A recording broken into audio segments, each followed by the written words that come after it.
Have you ever wanted to play your PC library on the go in a Switch-like form factor? Well, hide your wallet, hide your wife, because the GPD Win3 has an 11th generation Intel Core i7, 4-core 8-thread, and retails for a whopping $1,300 US. It sounds like an FA-18 Super Hornet taken off from a flight deck of an aircraft carrier, and it's hotter than an easy bake oven. It's got a thumbprint scanner so you can quickly log into Windows 10 when it works, which it did. You can use multiple launchers, such as Steam, because it is a PC. It's got 2 remappable rear buttons, which on paper is a great feature, but they're in a funky position to where you have to cock your hand like the guy from Scary Movie 2. It's got linear triggers so you can modulate the throttle and brake in a racing game. It's got thumbsticks to put the Nintendo Switch to shame. It does have a very responsive touchscreen. It has a flip-up QWERTY keyboard, which looks awesome but performs like hot anus. It's crashed on me over a dozen times, one of which I had to hard reset the PC. It's got battery life shorter than my patience waiting for the Valve Steam Deck. It's got a USB port so you can plug in a keyboard or controller, and of course it's got Bluetooth and Wi-Fi. When it did work, I had an awesome portable gaming experience with my PC library, and it truly makes me hopeful for what we're going to get with the Valve Steam Deck. Let's get it.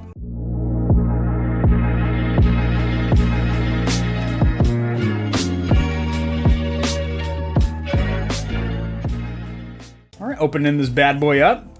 You do have a little bit of foam in here, keeping your PC safe for its travels. Very interesting texturing on the inside of the box here, and the presentation is relatively good. I say relatively because there's no laser cut foam in here or anything. It's just plastic holding it in place. You do have this little pull tab here to get your PC out. And again, this is just some plastic in here. It's not the crappiest quality stuff, but for a $1,300 handheld PC, you would expect maybe some foam holding your product in place. At least I expect that. You do have your documentation in here as annotated from this little icon. Okay, there is English. It's had me scared for a second. There is English in this bad boy. It gave me a fright. It startled me for a minute. There is English, but of course it is the secondary language. The primary is going to be Chinese. Not the best quality instruction manual. I'm a bit of a connoisseur or snob, pretentious snob when it comes to instruction manuals. English is the secondary language, very small font, so if you don't have the eyes of an eagle anymore, I'm pretty geriatric, so I really got to bust out my monocle to read this bad boy. It does have a couple of pictures, well, one at least, showing you where to plug the charger cord right up the tuchus of the charge port. You're better off watching YouTube tutorials or going to their website than try and decipher the Da Vinci Code inside that instruction manual there. I want to keep this packaging in good condition because I have a strong suspicion that I will be returning this bad boy. I do also have the flagship Valve Steam Deck on pre-order, and I'm giving Valve the benefit of the doubt, or at least being hopeful, probably overly optimistic,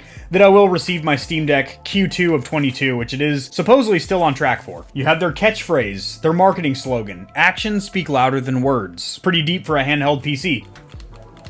Initial impressions actually feels really good. I'm gonna grab my Switch OLED, hold on. So I have a Switch OLED over here for size and weight comparison. So I keep saying Switch OLED because that's what that model is. However, the standard Switch and Switch Lite also have the identical form factor or size. They are slightly different in weight. And if you want to get super technical and in the weeds, the Switch OLED and standard Switch are just a couple of millimeters difference, but it is virtually the same size. It is narrower than the Switch OLED, about the same height, almost identical in height. Quite a bit thicker, as you can see. And it feels heftier, but we're gonna get an actual weight on both these bad boys. So the Switch OLED comes in at 14.9 ounces. Holy mother of God. Yep, my hands did not deceive me on that one. The Win3 GPD is 1 pound, 4 ounces. According to my digital assistant over here, there is 16 ounces in a pound. My drug dealing days are far behind me, so I didn't have the conversion right there between grams and ounces and pounds. So 20 ounces. Other than just being heavy, it does feel very sturdy. There's no creaks or moans and groans in the plastic. The analog sticks do feel fantastic. They actually feel substantially better, noticeably better, noteworthy better than the Switch OLED. Not only do they have a lot more travel, but they also have better resistance, and the rubber or silicone compound that they are using on the thumbsticks actually does feel quite a bit better. Clicking down the analog sticks, or L3 and R3 you might refer to it as,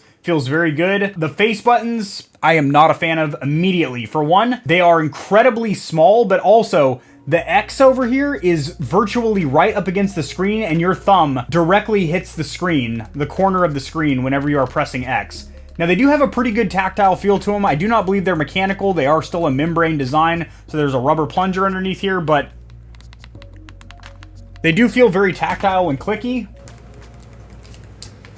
and are actually more satisfying to press than the Switch OLED. You have your USB-C cable as well as 2 speaker grills on the bottom. You have your start and select as well as a small D-pad. The D-pad does feel tactile and clicky, but I'm just not a huge fan of it. I think it's because it's really small and also the positioning being so close to the screen as well, just like the face buttons. I do like the triggers quite a bit. Good resistance to them, and most importantly, they are linear, so you can play racing games with them, and you're going to be able to modulate the throttle and brake, or games that require you to pull the triggers just a certain amount. You can do that, as opposed to something like the Switch, where they're 0 to 100 real quick, just on or off. Bumpers also do feel very good, and ergonomically, this just feels good in the hand. In fact, this feels very good in the hand. I could easily see spending many hours playing this. If you're plugged into wall power. Battery life, we'll talk about that in a little bit if you are playing this thing on the go. And this does use compact PC parts, so things that would generally go inside of a laptop or an extremely small form factor build are packed into this little case here. You do have a small fan, which you can see through the exhaust port, and then you do have 2 rear buttons as well. They are not rubberized or anything, just hard plastic, and the positioning of them, very bad. Pretty much unusable. You'd have to cock your fingers like that, which does not feel ergonomically comfortable. You want to extend your fingers like that to hold it naturally and ergonomically, but they're nowhere to be found. Even if you're trying to use the meat of your finger here, it's incredibly uncomfortable to press. Now, not to compare this thing to the Valve Steam Deck, which isn't even out yet, but that does have 4 rear buttons. And from all the early reviews or previews, I guess you could call them, reviewers are saying that they are very ergonomically comfortable. On the top, you have a USB-A port, a 3.5mm headphone jack, your volume up and down, and your power button. Let's go ahead and do the initial startup, see if she has any juice right out of the box. I felt a little vibration, and there is a blue light illuminated here. You get the GPD icon roar into life there. You can really hear that fan working overtime, working OT and not getting paid for it. Holy shit. So it's a PC for sure. It sounds like a PC. It's loud. So this is touchscreen. You cannot scroll up and down with the D-pad right now, but if you go left and right, it pulls you to the very top or bottom of this menu. Right analog stick has a little mouse cursor, but the easiest way to browse is with the touchscreen. So that is definitely a traditional Windows startup screen. Hi there. I'm Cortana, and I'm here to help. A touch of Wi-Fi there, and we'll have your PC ready for all you plan to do. On towards the bottom of your screen. Let's dig in. Dig in! Okay now. Dig in. The United States. Is that right? I'm an American. Want to stick with that? I do. Do you also type with another keyboard layout? Nah. No, I do not. Now let's get you connected to a network. Cat videos as soon as possible. She knows me too well. So there is no swipe function on this QWERTY keyboard as of now. However, it is very responsive, just like a cell phone or tablet. Mission accomplished. You're all linked up. So I've had the Win GPD 3 or Gamepad Digital for over a month now, and I've been testing it daily, both plugged into the wall when I'm at home, gaming in bed, and also taking it on the go. There are some pros to this device, and definitely some serious cons. After dozens of hours behind the thumbsticks, face buttons, keyboard, and touchscreen of the GPD, I was left overall dissatisfied with the device, but very hopeful for the future of handheld gaming PCs. Having a device that is the form factor of a Nintendo Switch, but all the capabilities of a personal computer, being able to run different operating systems, different game launchers, even being able to get done some light productivity work, is incredibly impressive. However, the fate of the GPD 3 is the same as virtually every other handheld PC on the market currently.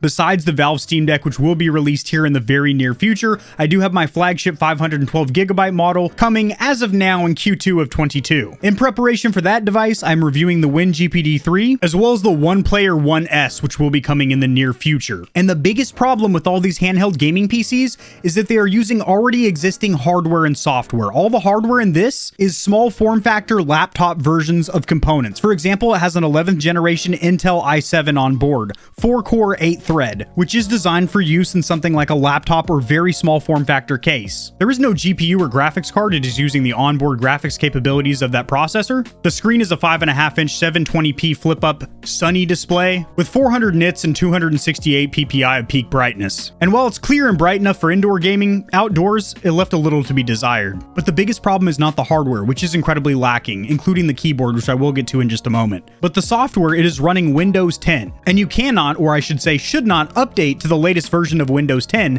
because it causes a lot of bugs and issues and crashing. None of the drivers on board the Windows 10 build on this device were optimized for this whatsoever, and the software in no way optimized the hardware experience. Because you're using an already existing operating system in a handheld device that simply wasn't built for it, there are a lot of compromises that need to be made. General browsing is clumsy, and gameplay performance is never truly optimized. But let's look at this objectively and go over the pros and cons of this device. First of all, the pros. It is ergonomically rather comfortable to hold. In long gaming sessions, you will feel these jagged edges press into your palms, which isn't the most comfortable or ergonomic thing in the world. However, overall, I have no complaints over the ergonomics, and it does feel incredibly good. The triggers are definitely a pro. The fact that they are linear, so when you're playing racing games, instead of a switch where it's on or off, 0 or 100, you actually have variable modulation or different amounts of squeeze in those triggers. The analog sticks are fantastic. The next pro, the onboard speakers are actually incredibly good. They are very, very loud. They do get slightly tinny and distorted and have a little bit of rattling inside the plastic body when you are maxed out, but you'll never need to max them out. When I was gaming, I generally had the volume at about 30, and it was loud. It was overpowering the TV show that I had on. Having a thumbprint reader is a great feature, although it was a little bit clunky and a lot of times it didn't work for me and I ended up having to press in my PIN number. And the final pro was the overall PC gaming experience I got with my Steam library. Some games wouldn't launch at all, and some of them ran very crappily. Crappily? Not well, we'll say. But there were some games that ran incredibly good. I played Portal 2, Half-Life 2, Broforce, Dirt Rally, Titanfall 2, and Mortal Kombat 10, or X, and they all performed quite well. Several games had zero support and simply wouldn't launch at all. For example, Halo Infinite as well as Dying Light 2, just to name a couple off the top of the dome, wouldn't launch at all. And I even did a bunch of tweaks in the BIOS and still nothing. Being able to play PC games in bed or in my couch or on the go, in my car on my lunch break was awesome. However, that is not synonymous to this device. Like I mentioned, there are others out there. For example, the One X Player 1S. Very funky naming convention. The brand is One X Player and the model is 1S. Kind of confusing. And the device that is truly going to revolutionize handheld gaming PCs, the Valve Steam Deck, coming out later this year. Now let's get into the cons because there are quite a few of them. First of all, this QWERTY keyboard. It is cool that they have a physical keyboard, and I did find myself using this quite a bit. However, sometimes it is simply irresponsive, and the worst feature of all is the fact that there's a haptic feedback that is very clunky and rumbly. It almost feels like gritty sand every time you press a button. It is very dissatisfying to use.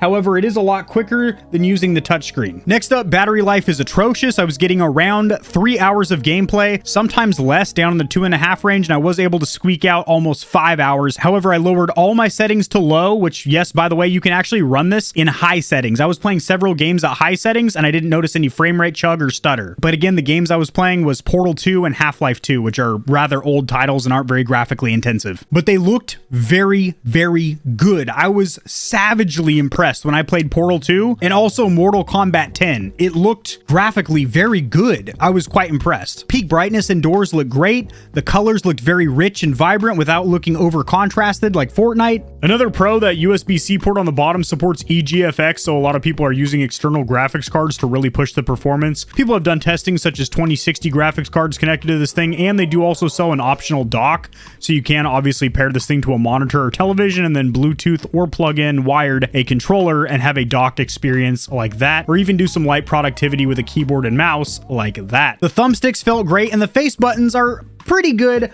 minus this X button over here, which bumps directly up against the screen, so I found myself a lot of times playing with the screen pushed up like this, so I could have a little bit more thumb room on cross or X. Next up, this device is very hot and very loud. The fan is constantly working. It virtually never goes into an idle mode where it's silent, and when it ramps up, it is loud. Also, the exhaust port is right here in the back, and it is directly blowing onto your fingertips, and it gets pretty dang hot. I'm not saying you're cooking eggs or lighting cigarettes off it, but it is warm to the touch. Next up, I was also getting a lot of hum or reverberation, kind of a staticky noise out of the 3.5mm headphone jack on top. However, I did Bluetooth a pair of headphones to this, and those sounded pretty good. Next up, the back buttons are completely useless, which sucks because I was hoping to use them in things like first-person shooters where I could bind, jump, and slide to them, and keep my fingers on the thumbstick for some esports gaming athlete moves.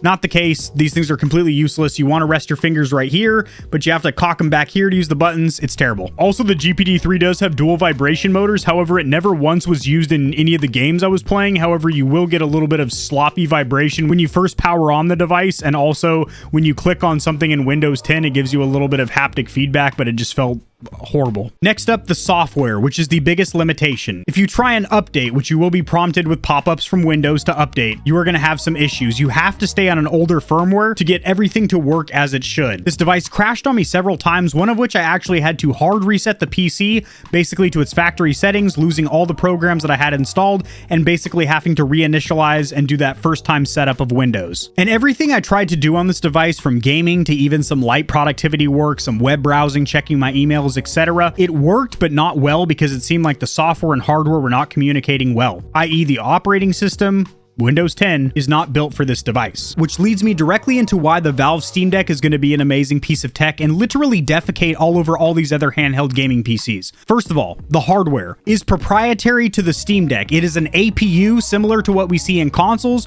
where it is a CPU, GPU, as well as RAM or random access memory spliced into one component that communicates seamlessly, called an APU, similar to what we see in consoles like the PlayStation 5 and Xbox Series X. Plus, the physical hardware of that device is incredibly impressive. You have trackpads, very similar to the Steam controller, as well as 4 remappable rear buttons, which are actually in a good place, linear triggers, good magnetic thumbsticks, face buttons, D-pad, and touchscreen that looks like they actually work well. And as for the software suite, it's running a modified version of Steam OS, which is designed specifically to have drivers and make full use of all the physical buttons and features of that device, such as those trackpads, those rear buttons, and overall having an easy to browse interface, as where this is Windows 10, where a lot of times the icons and submenus and folders you have to dig through, you can clearly tell it's designed for a laptop or desktop and not a tiny little handheld touchscreen device like this. So proprietary hardware, better software that is meant for the device, and a lower price point with higher performance, the Steam Deck just seems like a W overall. And testing this device has truly gotten me excited and a little bit anxious and impatient waiting for my Valve Steam Deck. I personally cannot recommend the Win GPD 3 to anybody, simply because even at $400 to $600, the Steam Deck would still outperform it, but the Win3 GPD in this configuration is $1,300 plus tax. Now, to put that into context for you, the standard Switch is $300, the Switch OLED is $350, the entry-level Valve Steam Deck is $400, the mid-grade 256GB model Steam Deck is $529, and the flagship 512GB NVMe anti-glare, anti-scratch, super deluxe etch version is $650. All 3 models of the Steam Deck will perform virtually identical, minus loading times, which will be quicker in the middle and top tier model, as they're not using eMMC memory like the entry-level model, but the actual gameplay performance will be identical, and a $400 Valve Steam Deck will run laps around any handheld gaming PC, the GPD included, for 1/3 of the price. That's insane. And the reason it is that expensive is because they're using components such as Intel CPUs and a third-party tacked-on screen, which, by the way, the screen does kind of feel like an afterthought, like it's just bolted on here. It doesn't really feel like it's part of the device, and it is a small Chinese company in comparison to the massive gaming super company that is Valve, known for their software, Steam, where they can afford and fully expect to take a loss on selling these Steam Decks in order to get people into the ecosystem and get people buying their device and talking about it. GPD cannot afford to take losses. That's why they're asking $1,300 for this chunk of plastic. I do truly believe that Valve's loss is going to be all of our gain. Now, if it sounds like I'm raving about this device that I haven't even got my hands on yet, I kind of am, because I have done a lot of research on it and it seems incredibly promising. However, I will not know until I get my hands on that device and do a thorough testing, including benchmarks. The next con, it is a relatively small device. If you saw my size comparison side by side with the Switch OLED in this video, the screen is quite a bit smaller, which you definitely notice, and overall, just holding on to it, it feels rather compact, as where something like the Switch OLED or even the Valve Steam Deck, which is bigger than the OLED by about 30%, will give you a little bit more meat to grip onto. And while it might not be as portable because of that reason, you're most likely not trying to pocket this thing. You'll most likely throw it into a backpack or laptop bag, and you will get a much more ergonomic and comfortable experience with it. Now, I am excited to try the One X Player One S,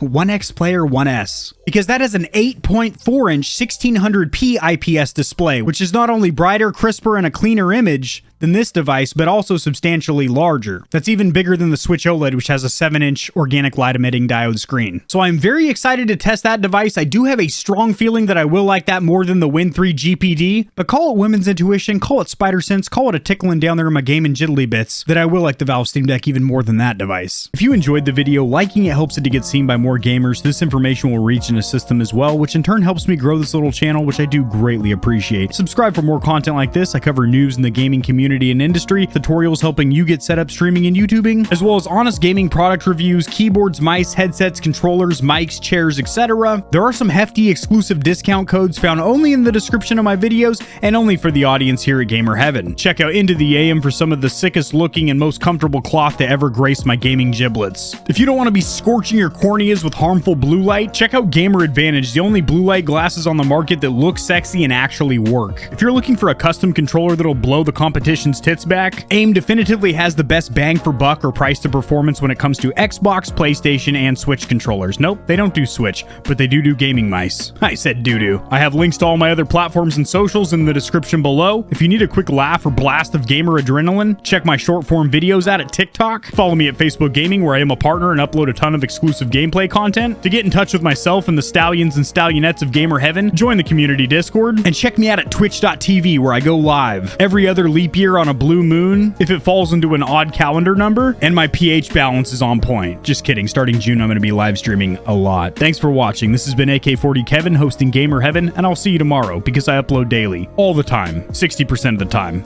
sometimes, most of the time. Peace.